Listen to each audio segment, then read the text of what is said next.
Good evening, everyone.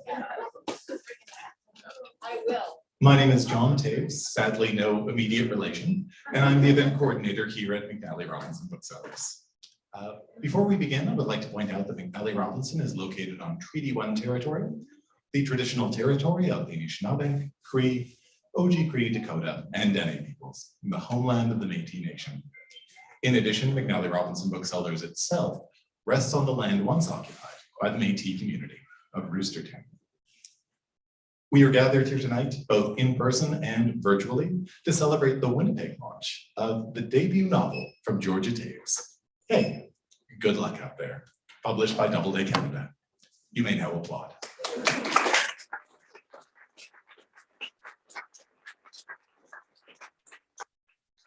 Rest assured, you won't have to put up with me for very long. I just have a few housekeeping notes, and then I'll introduce tonight's participants. While you're in this space, we just ask you to please keep your masks on. You'll notice that those of us who wander behind microphones will remove their masks while speaking. Once we move along to the signing, which will take place beyond these gray walls, at that point, masks will not be required, but they will be recommended. There'll be a reading from this podium, followed by a live conversation. After that, there'll be the opportunity for you folks to ask questions if you so desire. That includes all of you watching on YouTube. If you do have any questions, please feel free to just write them into the chat. For those of you physically here, as it still seems a little unwise for all of us to share the same microphone, I'll just ask you to ask me the question, which I'll then repeat into the microphone for the benefit of all those at home, to make sure everybody's audible. With that in mind, as I cannot possibly convey the inevitable eloquence of your questions a second time, I'll ask that you do keep them relatively succinct, as you'll have ample time to chat with and interrogate Georgia once you get to the signing table immediately outside the space. Other than that, there's not much more for me, so I'll just quickly introduce both this wonderful book and the people who will be speaking tonight. Vividly attuned to both the extraordinary and the mundane, Toews' debut novel, Hey, Good Luck Out There, is a furious and hilarious journey through the relentless world of addiction and recovery, as well as a striking portrait of a young woman in search of herself within the wreckage of her youth. As we are based in Winnipeg and legally obligated to read a John K. Samson quote whenever one comes to us, he called this book a harrowing, fiercely smart, and miraculously funny debut. It will grab your wrist and run, will break and quicken your heart. Toews writes it all out, disaster and addiction and persevering love, with unflinching grace and remarkable skill. And from all those who have read it here at the store, I can say that she accomplishes that with great aplomb. Georgia has written for film and TV. Born and raised in Winnipeg, she now lives in Toronto.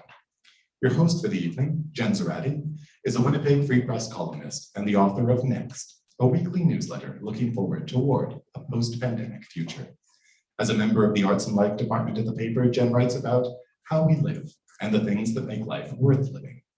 A fourth-generation Winnipegger, she lives in the city with her husband and dog. We'll hear from Jen in just a moment, but for now, please join me in giving a very warm welcome to Georgia Toews.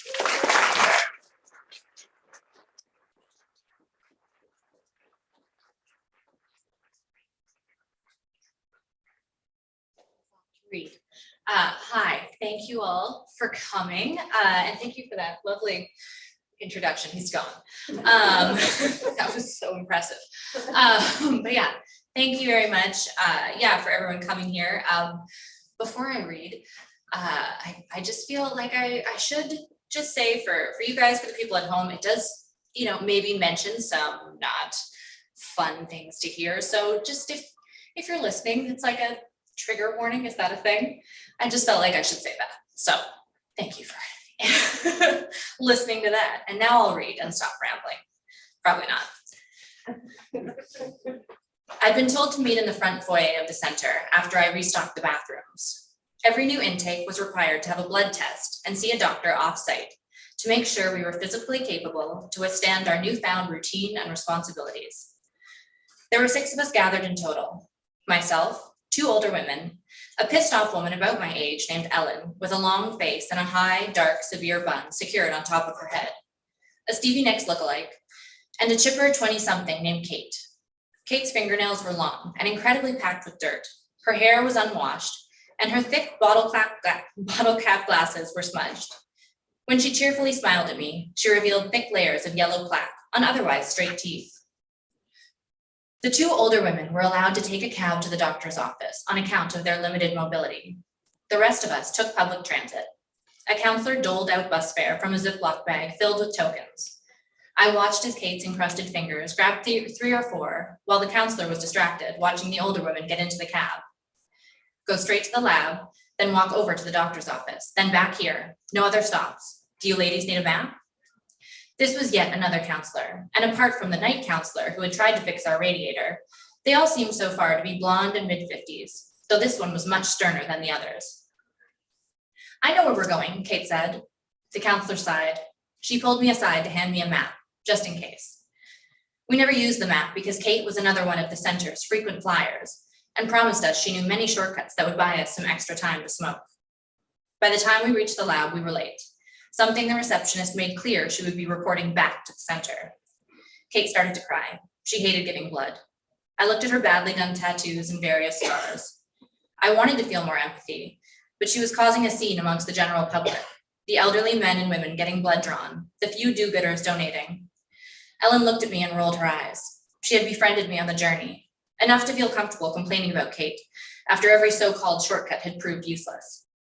Fucking lunacy. I wonder if it's very obvious we all came from prison. She smiled, then frowned at me. You came from prison? No, I was kidding. It just kind of feels like it.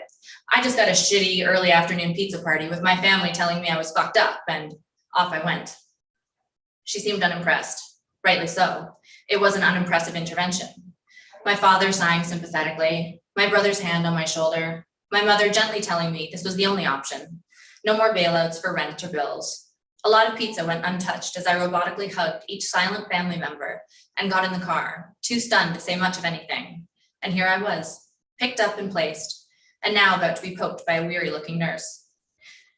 I just mean it's kind of like a prison sentence, or like we're inmates on a day pass. That's funny.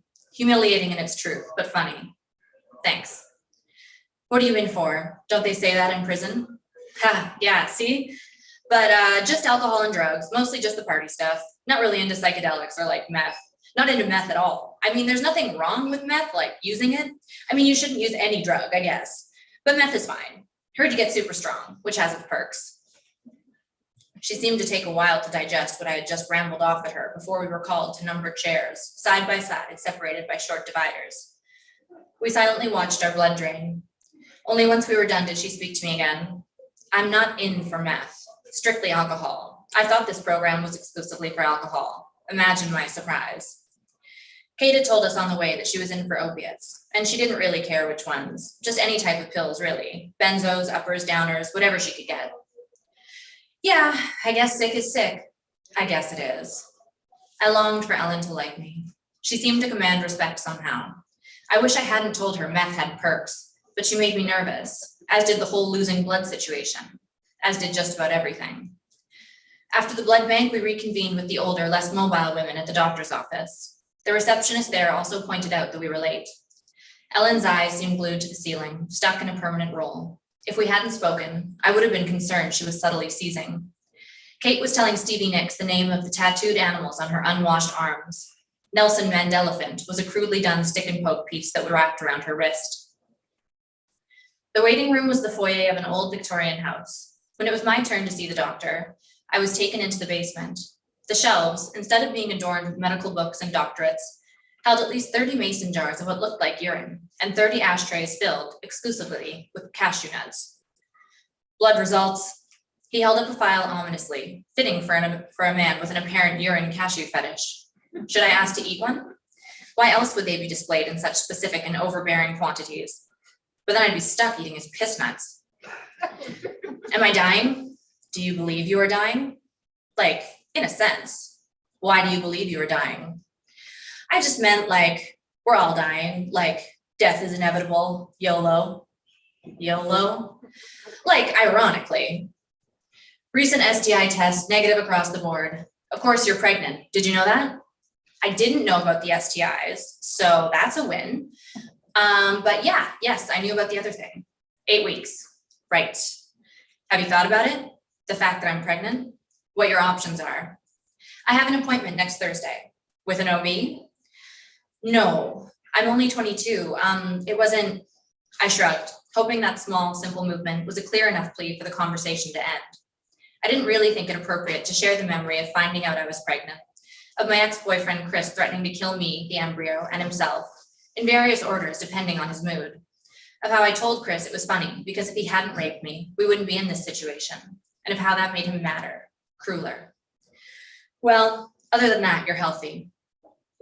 I wanted him to tell me that it was okay, that whatever choice I made was okay. Still dying though, right? Do you often think about suicide? No. You seem to talk about dying a lot. You have a lot of cashews. Would you like one? No, thank you. That night was movie night. We watched Days of Wine and Roses, starring Jack Lemmon. A few of the girls who had cycled through the center complained it was boring. I don't know why I expected movie night to be anything other than movies about alcoholism. I guess I'd figured if we watched something like Disney movies, no one would be triggered and we might all have a good time. Not to spoil the movie, but in the end, lo and behold, good old Jack Lemmon got sober and turned out to be a caring father. He watched his wife walk away to drink. And while, because he was a good man, he wished he could help her, he knew he couldn't because she would lead him to drink again, and he had to be a good father to the child she'd abandoned. It felt like a cruel joke to show a group of women in rehab. Look how much damage you can do to a man and his child if you continue to fuck up. Look how sad, but very, very heroic Jack Lemmon is because his wife is a drunk and now he's a brave single father. I'd never been one to watch movies alone. They always, no matter the genre, had a way of making me sad. Where's my inspiring yet generic montage of self-improvement? As Madison made clear on Sunday, I was nowhere near redemption, so I got nothing out of the movie. I preferred TV shows with laugh tracks. The tinned sound of fabricated joy was comforting white noise when I drank alone. I didn't have to guess what was funny. I didn't have to question anything, because every 30 seconds, along came the live studio audience, reminding me we were all having a good time.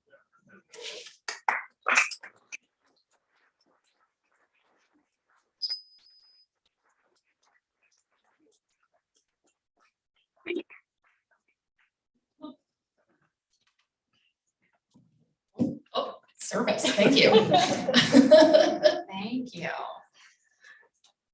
Nice to see you again. Yeah, you too. We did an interview before this via Zoom, free press, so nice to see you in person. Yeah. We were talking about how we neither of us have done one of these in person in some time, so yeah, so it's fun.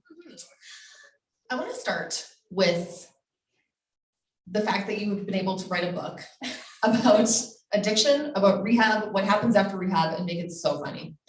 Like, I feel like that is it's great. And I also want to talk about the passage you read, because that was something that really struck out to me. I really loved the inclusion of the movies that they watched in rehab. And I'm talking about that, about how, you know, we really like sort of the really sensationalized rock bottom, and we really like the redemption arc. This book really explores the in-between. So tell me a little bit about that and why you wanted to tell that story. I felt like it was the more truthful story, because I think, you know, myself, when I think of alcoholism and addiction, like there's no rock bottom there. I mean, unfortunately, rock bottom would be death.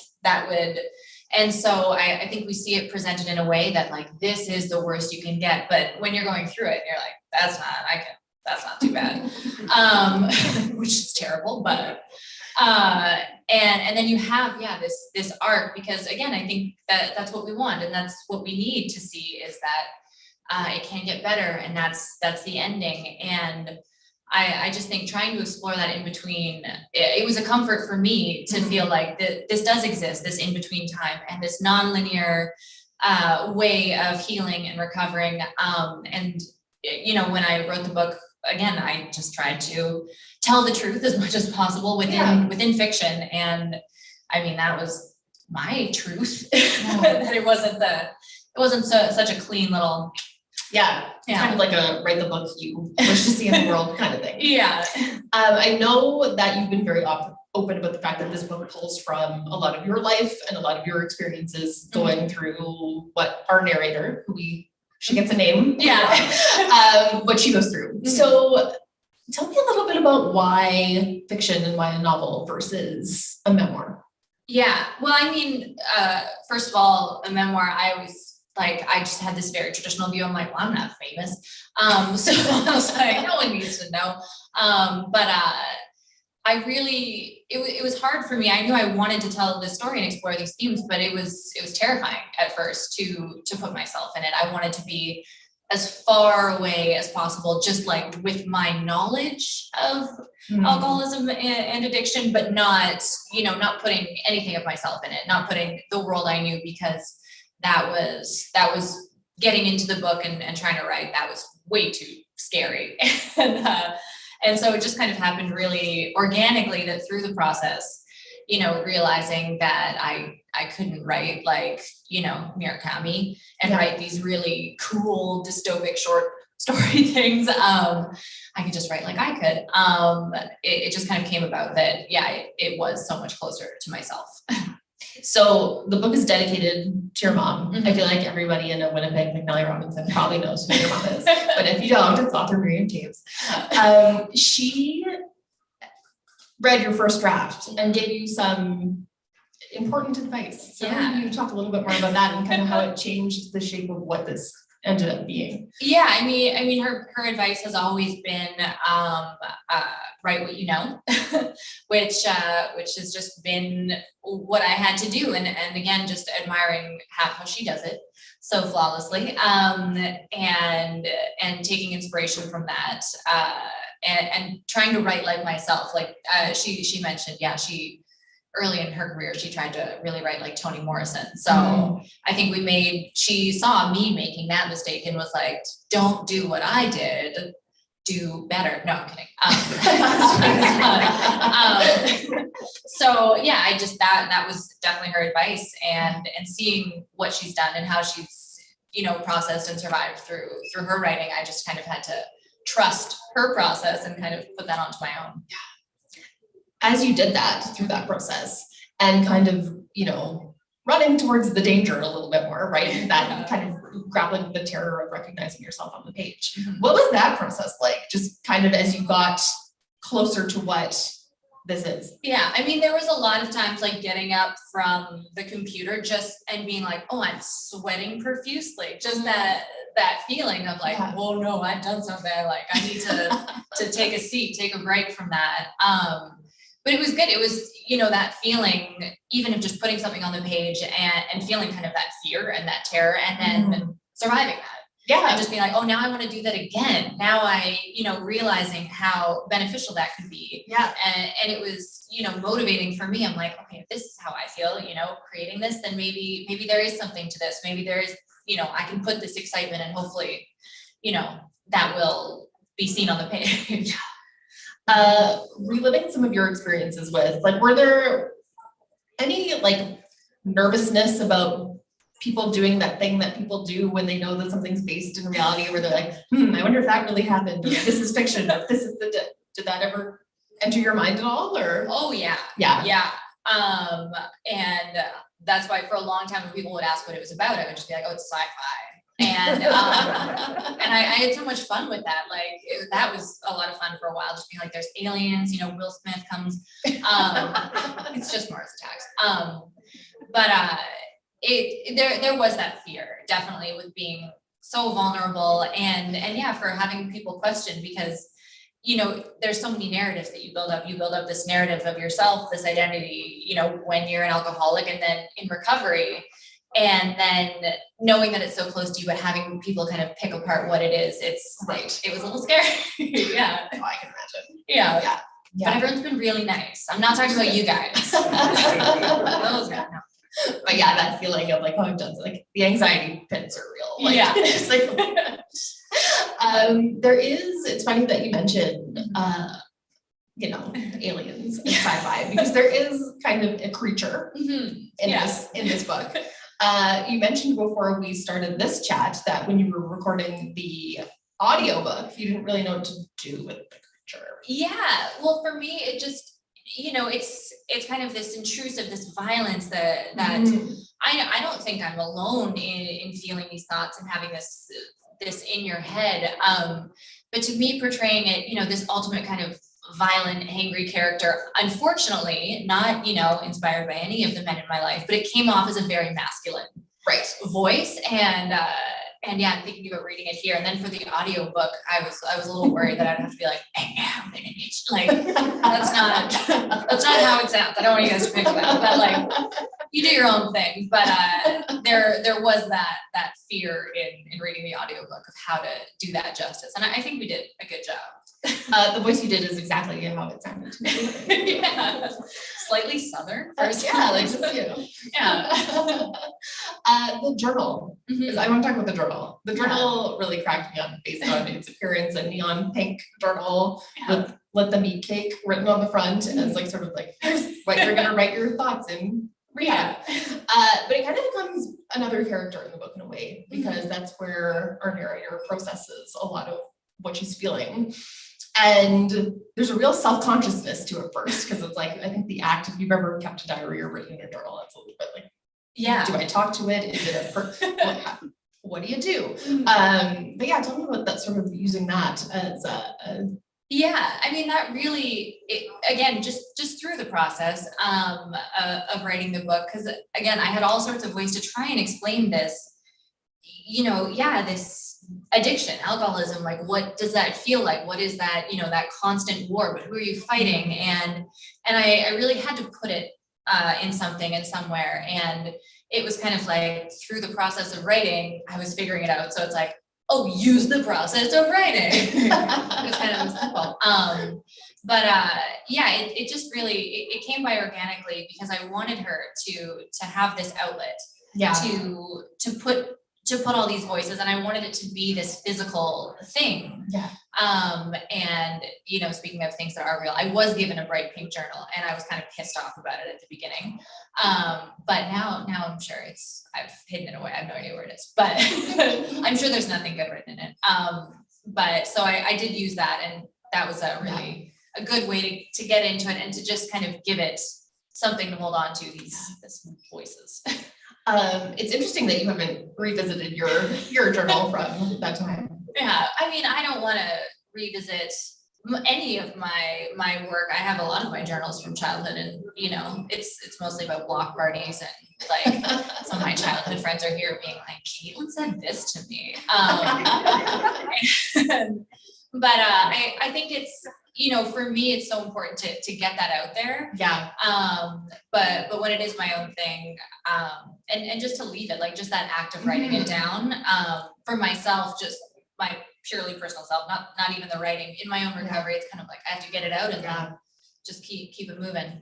I never journaled, I think, because I didn't want to confront them, and now I have a newspaper column, so I feel like that's kind of a journal, but except for 1 year in like grade 5 where I kept a full-on Harriet the Spy notebook about my classmates, learning nothing from the premise of that book. And yeah, like, what happened to that, and where revisit it? Yeah, and it'd be interesting to see where the classmates are, like, you know, are you very perceptive? And just me mostly. Like, they were to me, it felt like a way to be like, I'm reading back in my book myself. Like, that's good. Yeah, it's a way to I mean, at any age. Exactly.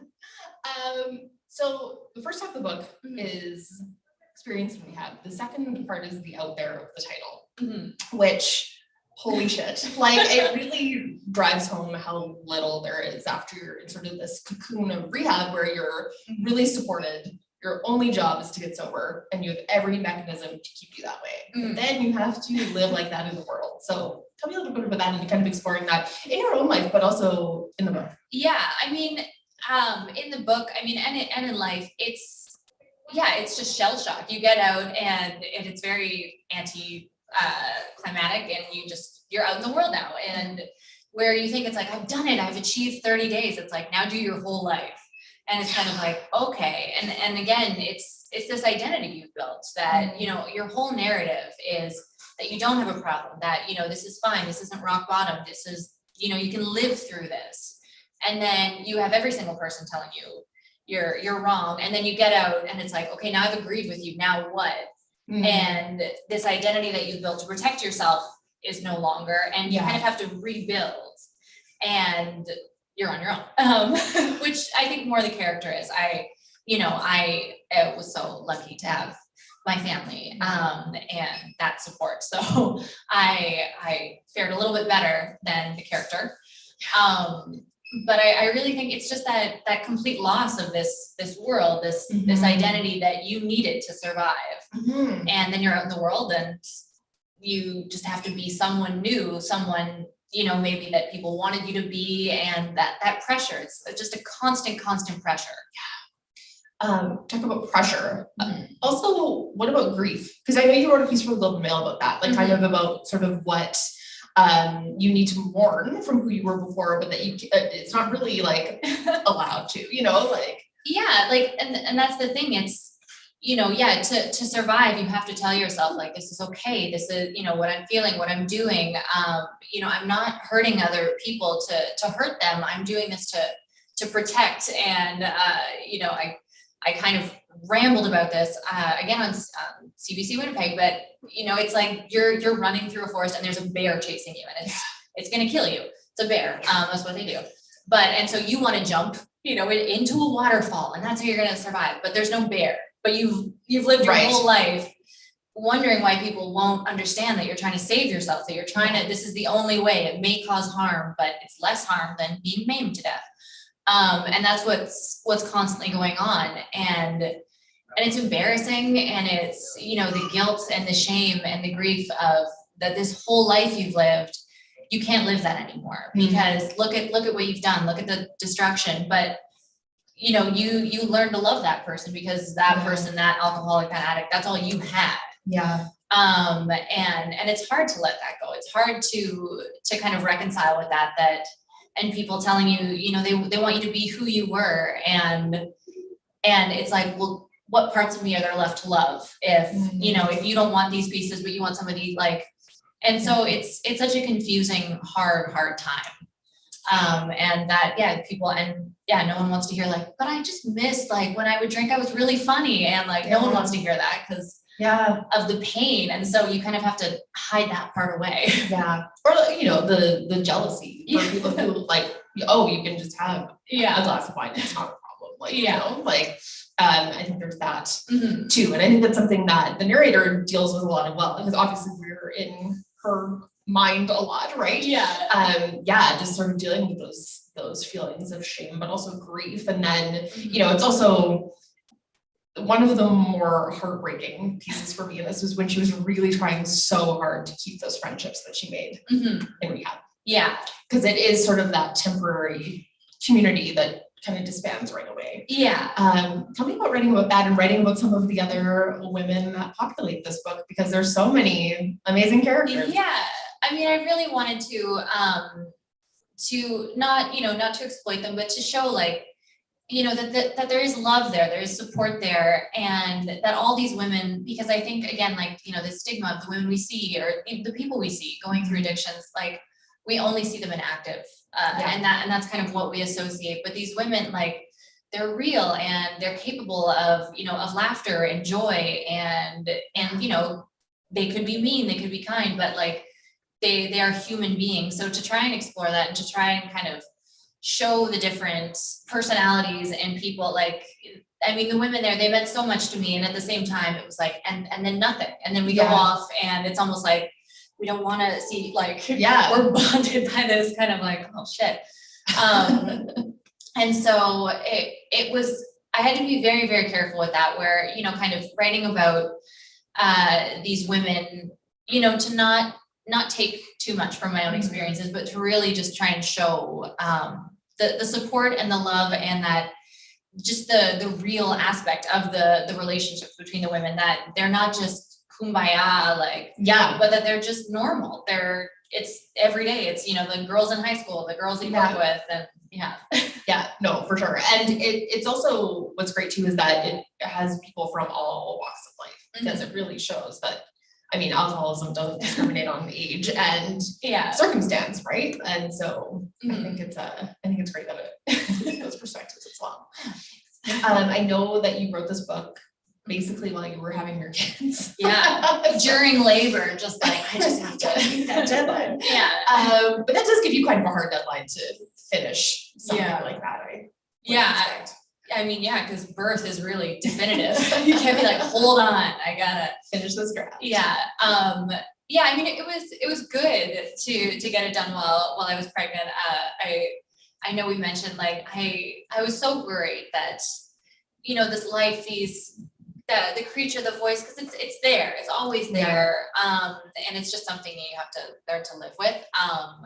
But I was worried being pregnant, like, you know, is this affecting my child? Like, is there something here? So if I could kind of get that out in another way, and that put another kind of pressure on to finish the book. But it also was really helpful. Fear is a great motivator to finish things sometimes. Yeah. And so it was like, you know, I didn't have deadlines from my agent or anything, but I did have a child coming that I knew would probably not care if I wanted to write. That would probably just want to cry and scream and eat. Yeah, survive. Kids, they're needy. So that was really, it was good. And it was, again, it was just such a comfort that I had this ability to put it on the page while kind of, it made me feel a lot better about the pregnancy. And I was like, okay, because you can't control anything in pregnancy. But for some reason in my head, I was like, this is something I can control. I think everybody believes that, and that is why the human race continues on. Because to know the reality sometimes is makes it less appealing. Yeah. What was the most challenging thing about writing this book? I mean, the children, especially, that was difficult because at one point during COVID, you know, we were all at home. And my husband's idea of watching the child would be playing techno and just throwing things at each other.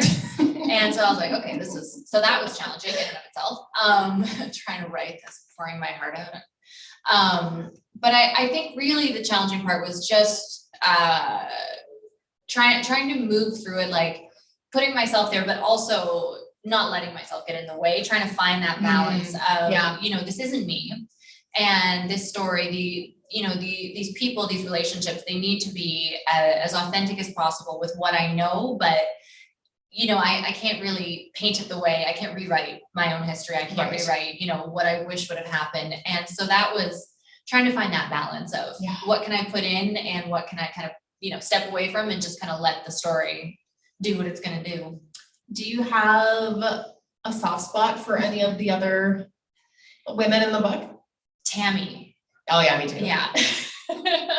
I really, I loved her and yeah, like, you know, inspired by one of the women, who, and she was the most difficult character to write because there were so many things that I wanted to take from there, but then again, you know, be respectful and not put anyone in.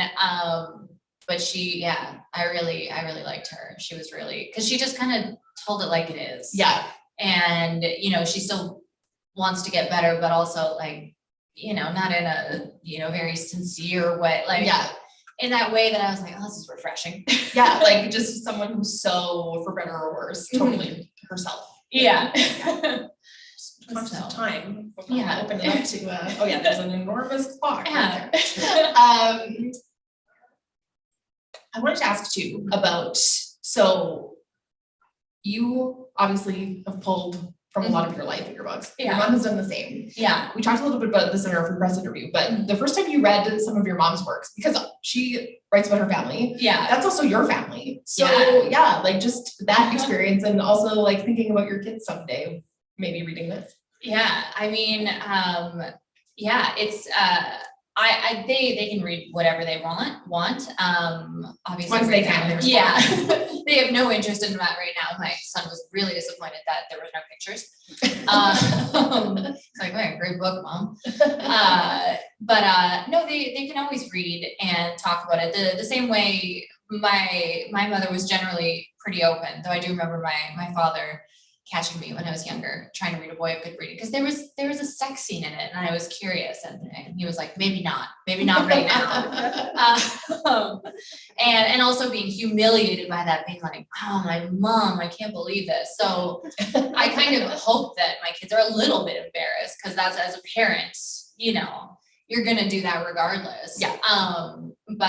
No, they can definitely read it and talk about it, and it may not be a super fun conversation, but I think it's just, you know, important to be open and just realize that this is kind of what we do, and this is how we talk about things, you know, through writing and just through living.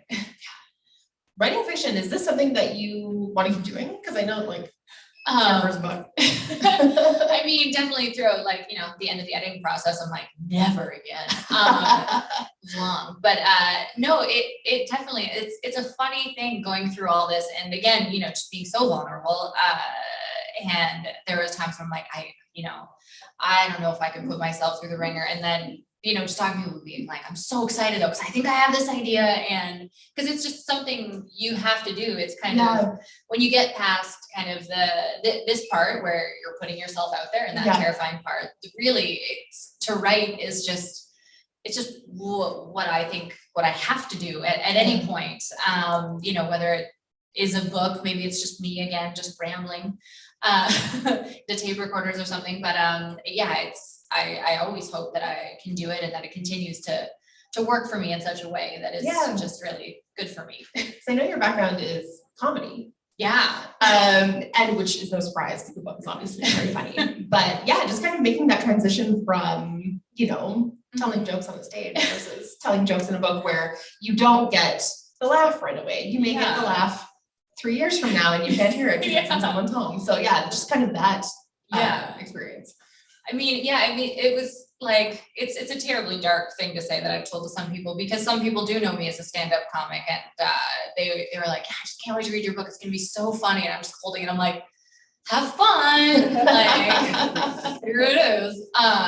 Because it's not as funny maybe as some of my jokes were. I don't know, maybe not. My stand-up wasn't great, but no, it is a transition, but I'm very happy to do this and not be on stage trying to tell jokes. That's also terrifying. Yeah, they're all terrifying in different ways. There's a lot of fear in any of this. Obviously, I'm just a very fearful person in general, I think is the gist of it. But no, making that transition, and I mean, stand-up, the best stand-up I think is from truth. And I think there's humor in any situation, and any, however dark it is, because you just need that. You need that breath, you need that time, and you need people to laugh with you. So it's similar in the process, where you just kind of have to, you know, mind the truth a little bit. Yeah, well, and it gives you perspective too, right? Like, you have to be able to laugh at some point, hopefully. You know, Yeah. Yeah. I think we can maybe get some audience questions. Oh boy. I don't know. Where, there. You're just like hiding behind them. Just appearing. So if anybody does have any questions, feel free to just put up your hand, and then I'll come over to you and just ask you to ask me the question. And alternately, if you're watching on YouTube, feel free to write it in the chat. Oh wow. Technology. Oh, there's one back there. You were saying that you do comedy and stand-up, which is what we do. Now you're doing writing. Do you feel that this brings you closer to community? And does that have to do with your personality? So you've done comedy in the past, and now you're involved in the world of writing. Do you find that this brings you closer to community, or closer to a larger variety of communities? Thank you for your question. I do. I mean, just any type of, you know, that performance, the writing, in stand-up, that kind of conversation, that relationship, either with the audience or that relationship, you know, with the reader, and putting that out there, it definitely feels like it's kind of creating a community, and it's really nice. It's really supportive, because I believe that's so important in the arts, and but also in recovery. You know, you want that community. So I would definitely say it's just been so lovely to open up that conversation and have it be accepted and kind of supported. Sorry, I laugh nervously a lot. I'm not laughing at the question.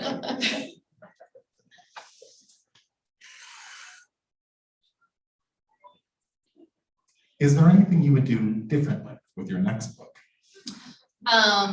Well, hopefully, you know, I'm not pregnant again. I'd like to take a break from that for a little bit. But different with my next book. I don't know. It's hard to kind of remember my process. It seems very chaotic. Hopefully I would have a little bit more, I guess just being more honest from the start and trying to be a little bit, trusting in myself a little bit more and what I can do and the voice of my characters. Cause I think I really tried to get around that the first time. So hopefully I've built up some sort of self-confidence. That's the goal. What was your objective in writing this book? Was there a certain message that you wanted to get across? What was your objective in writing this book? Was there a certain message that you wanted to get across? I definitely didn't go in thinking, this is what I need to accomplish. I really, I wanted to tell the truth about this and to try and understand it for myself too and explain it. So I guess really it came down to that I do hope it just opens up more of the conversation about alcoholism and addiction and just and makes it a little bit more accessible to some people who are kind of, who can't fully understand it. And hopefully it just offers another perspective and a place for anyone who's experiencing it or just curious or who just wants to discuss it. Just a kind of another kind of leg on the table to support that conversation. If that makes sense. It totally makes sense.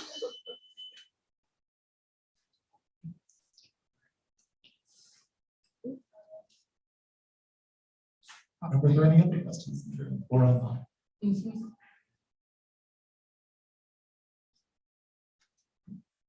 Well, if you have any further questions, you're welcome to ask them, Jen. Otherwise, we can also just wind down the evening, whatever you two would prefer.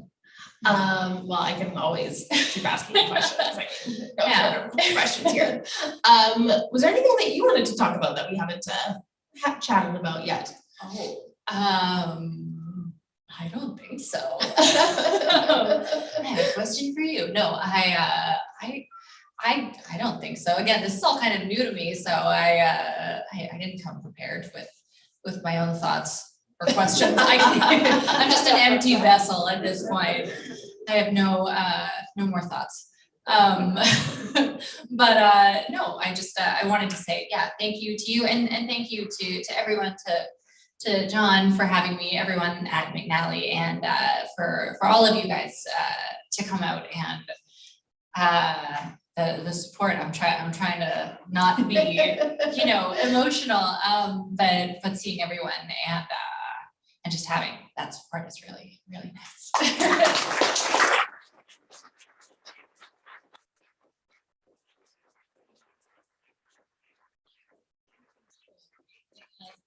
Congratulations again. It's a beautiful book. If you haven't read it yet, I loved it. So yeah. Oh, maybe I have one more question, even though I think you wrapped it up so beautifully. That's all right.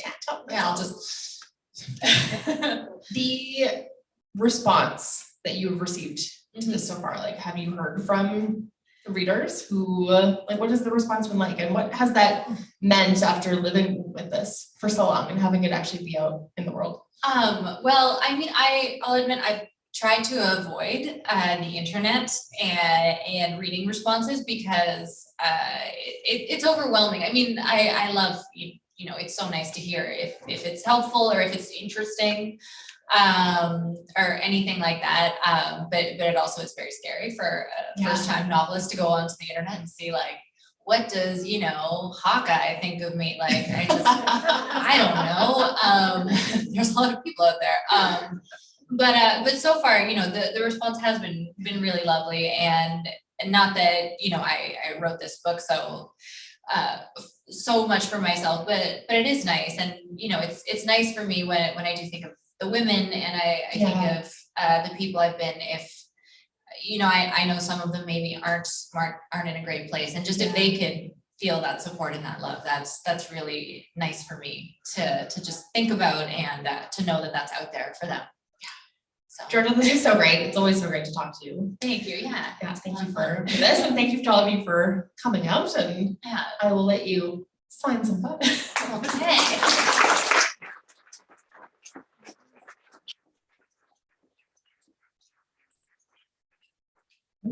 So as Jen just mentioned, we'll be moving along to the signing portion of the evening right now. So we'll be transporting Georgia to a table immediately beside the cash desk. We'll ask you all to remain seated for one moment, and then you can come over and please do join us. We have copies of Georgia's book at the cash desk. We have copies of them on the signing table. Feel free to get a book signed before you pay for it.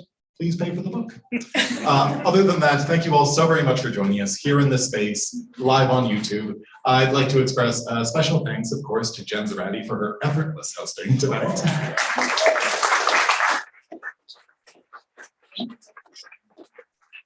And ask you all to please join me one more time in acknowledging Georgia Toews.